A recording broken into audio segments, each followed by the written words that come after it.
الحمد لله وحده والصلاة والسلام على من لا نبي بعد أما بعد فأعوذ بالله من الشيطان الرجيم بسم الله الرحمن الرحيم قال النبي صلى الله عليه وسلم المسلم من سلم المسلمون من لسانه ويده أو كما قال عليه الصلاة والسلام۔ واجب الاحترام دوستو، بزرگوں اور بھائیوں، آج کی گزارشات کا عنوان اور موضوع ہے نماز زبان کی حفاظت۔ انسانی جسم اور اعضاء میں سب سے بہترین جز انسان کی زبان کا جز ہے۔ اگر انسان اسے صحیح استعمال کرے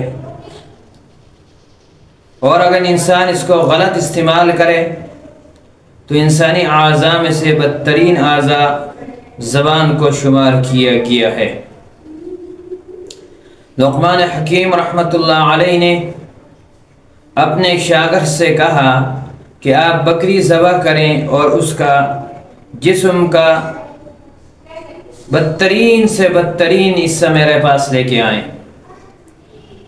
شاگرد نے بکری کو ذبح کیا اور اس بکری کی زبان لے کے آیا۔ پھر لقمان حکیم رحمۃ اللہ علیہ نے فرمایا آپ انسانی جسم کا یا کسی بھی جسم کا بدترین سے بدترین حصہ لے کے آئیں۔ وہ پھر زبان لے کے آیا۔ لقمان حکیم رحمۃ اللہ علیہ نے پوچھا کہ اس کی وجہ، فرمانے لگے کہ انسان اس زبان کو صحیح رخ پر استعمال کرتا ہے، یہ انسان کے اعضاء میں سے بہترین اعضاء جز ہے، اور اگر اس کو صحیح رخ پہ استعمال نہیں کرتا، گناہوں میں اللہ کے نافرمانی والی اور مسلمانوں کو لڑانے کے لیے اسے استعمال کرتا ہے، یہ بدترین جز ہے انسان کے وجود کا۔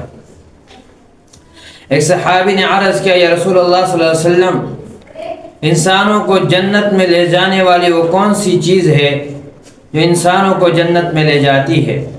نبی مکرم صلی اللہ علیہ وسلم نے فرمایا کہ وہ اتقوا اللہ وحسن الخلق۔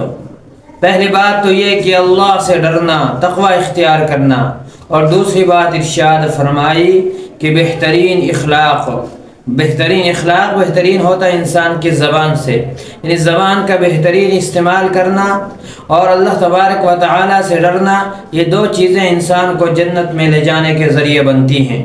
اسی صحابی نے سوال کیا یا رسول اللہ صلی اللہ علیہ وسلم، انسانوں کو جہنم میں پہنچانے والی وہ کون سی چیز ہے جس کے ذریعے سے انسان جہنم میں پہنچتا ہے؟ آقا علیہ السلام نے ارشاد فرمایا وہ انسان کی زبان ہے۔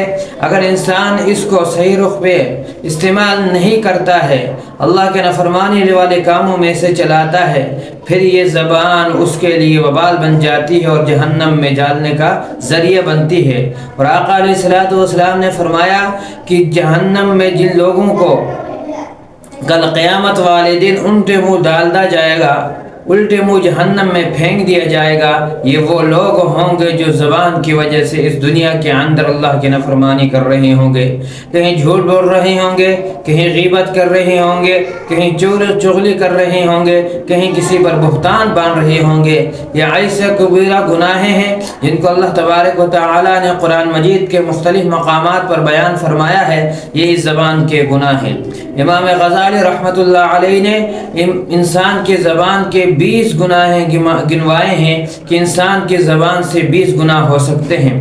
میرے عزیز دوستوں اور بھائیوں، یہ جو زبان اللہ تبارک و تعالی نے مجھے اور آپ کو دی ہے، یہ اللہ نے اپنی نافرمانی کے لیے نہیں دی ہے، مسلمانوں کی بدخوئی کے لیے نہیں دی ہے، مسلمانوں کو آپس میں لڑانے کے لیے نہیں دی ہے، دو تفریقوں کو، دو لوگوں کو یا دو گروہوں کو یا دو خاندانوں کو جدا کرنے کے لیے نہیں دی ہے، بلکہ اللہ تبارک و تعالی نے یہ زبان دی ہے، اس زبان سے ہم اللہ کا ذکر کریں، قرآن کی تلاوت کریں، اچھی بات کر سکتے ہیں تو کریں، بھلائی کی بات کر سکتے ہیں تو کریں، نیکی کی بات کر سکتے ہیں تو کریں، اگر نیکی کی بات نہیں کر سکتے تو خاموش ہو جائیں۔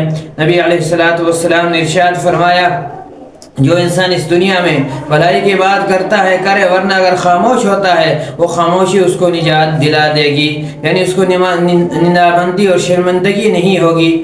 ویسے بھی دنیا میں انسان کوئی بات کرتا ہے وہ خلاف عادت ہوتی ہے، کسی مسلمان کو دل دکھانے والی ہوتی ہے تو انسان کو شرمندگی اور ندامت ہوتی ہے۔ اللہ تبارک و تعالیٰ کی ذات مجھے اور آپ کو زبان کی حفاظت کی توفیق نصیب فرمائے۔ وآخر الدعوانا الحمد للہ رب العالمین۔